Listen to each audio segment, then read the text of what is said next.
Hi, in this video we will talk about Policy Learner in Dialog Manager. Okay, let me remind you what policy learning is.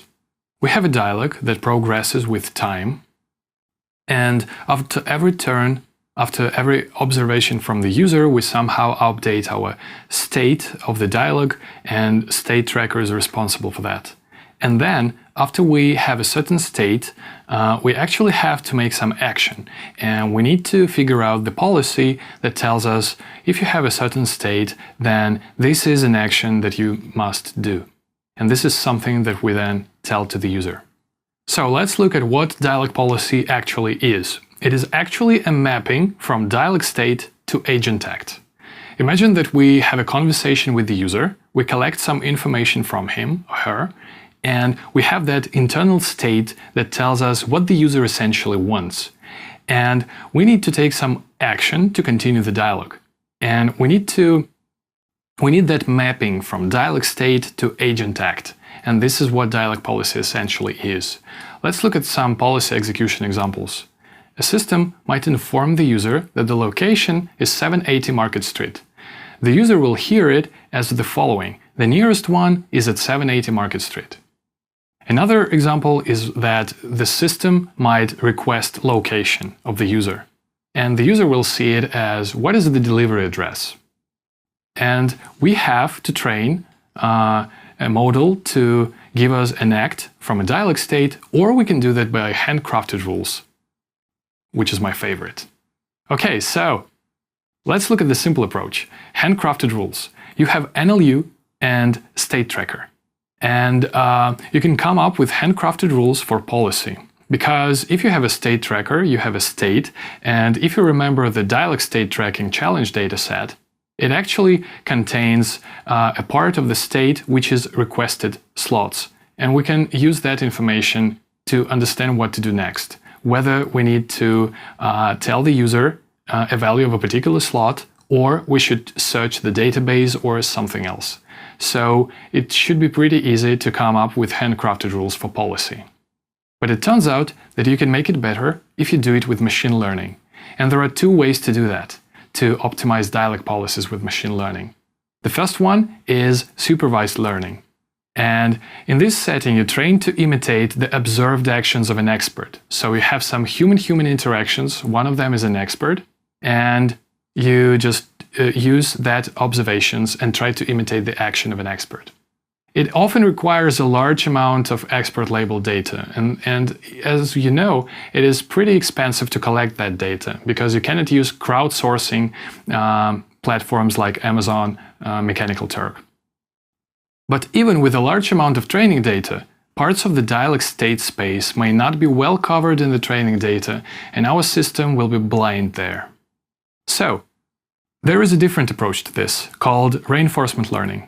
And this is a huge field and it is out of our scope, but it is like an honorable mention.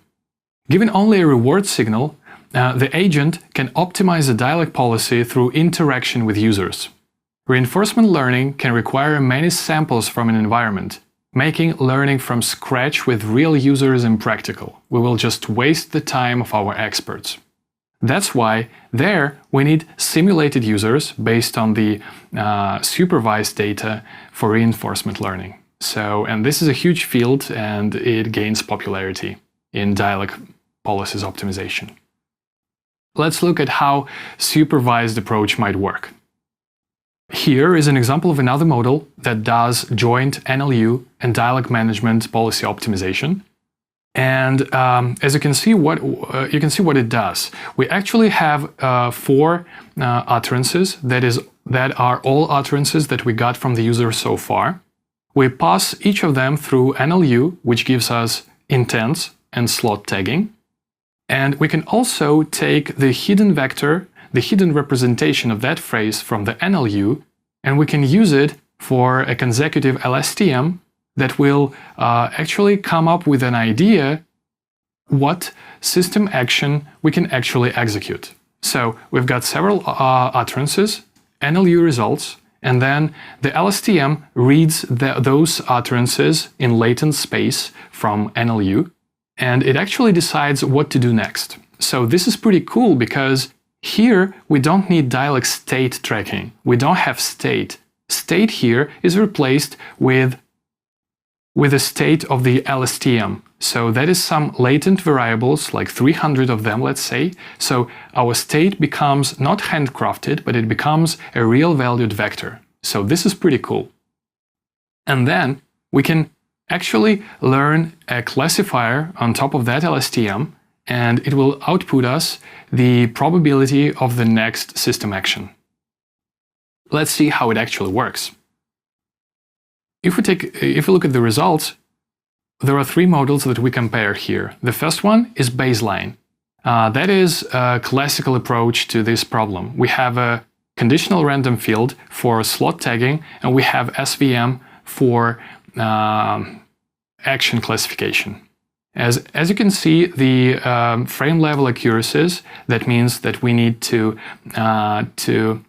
be accurate about everything in the current frame that we have after every utterance.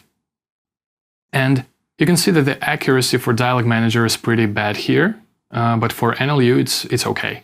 Then another model is pipeline BLSTM, and what it actually does is it does NLU training separately, and then that bidirectional LSTM for dialog policy optimization on top of that model. But these models are trained separately.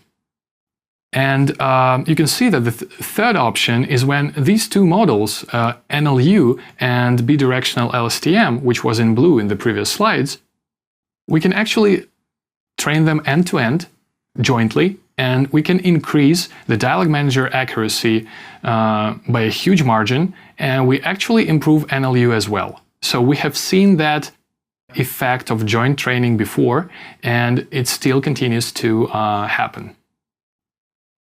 Okay, so what have we looked at? Dialog policy can be done by handcrafted rules if you have a good NLU and you have a good state tracker.